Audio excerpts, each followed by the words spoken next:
Hey guys, welcome to episode 3 in this tutorial series. We'll be going over how to set up the scene for you to play in this episode.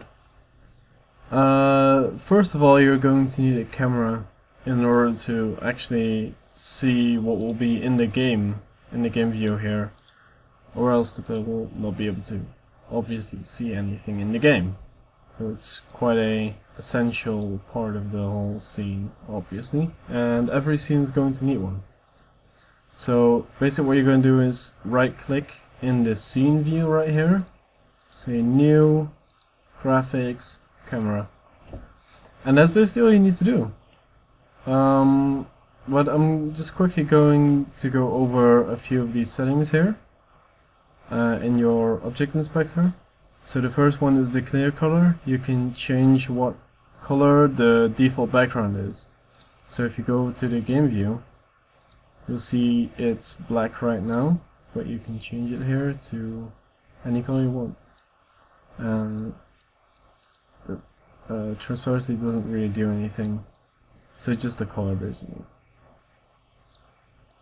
The 4Z is how deep the camera will view.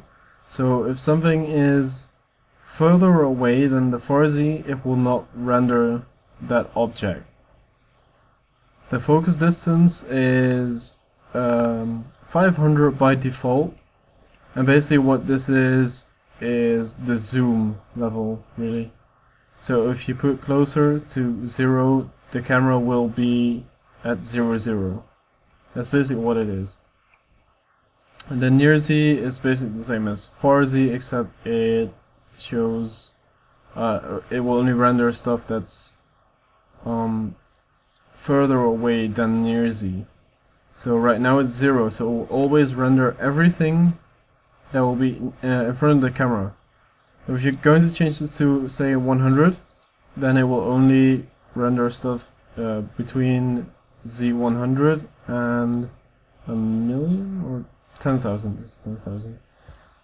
So it's pretty straightforward. And then you have the passes here. You can do stuff with it. You can check it out yourself. It's more advanced if you want to go into that. Perspective, you have parallax and flat. Flat basically means there will be no parallax scrolling. So if you have something deeper into the Z-axis, it will move slower because it will simulate depth, basically. And if you have flat, everything will be always on the same X and Y, no matter the Z. And if you have visibility masks, and well, you can assign objects to masks or visibility groups, and then you can toggle which one you can see. So, for instance, you can have like flags or editor markings and objects in the scene, and you can tick them on and off here, so the player will not be able to see these flags that you set in the editor. Next up, you're going to need sound, obviously, in the game. So to get sound, you need a sound emitter and a sound listener. Now, depending on where you want to have the sound coming from, you're going to put the sound emitters on those objects. So you can have them on the player, you can have them on the enemies, on guns, places where a machine would be. You would play like machine sounds, whatever. So you will place the sound emitters on those objects. It's also a thing, object thing, component. So you just add those to whatever object you want it to play a sound. Now the listener, you're going to put that most likely on the player. Because you would want the sound to be relative to the player, right? So if something is walking here, and the player is in the middle, then obviously we'll have the surround sound to indicate that the enemy is here, and not have the listener somewhere random so it doesn't fit, right? So that's quite straightforward. So I'm just going to show you how to do that. So just right click again, new, sound listener, bam, you have it on the camera. There's no further options, you do the rest in code. So we'll get to that later. And you can do the same for the emitters. Now the last thing that you might want to do, this is not mandatory, but it's quite handy to have at some times, especially when you're testing something really heavy in the game. For instance, when you're creating a particle effects, or you're testing out some new AI or whatever, you might want to see how much the new code impacts your game. So what you want to do is go to diagnostics and add the profile renderer.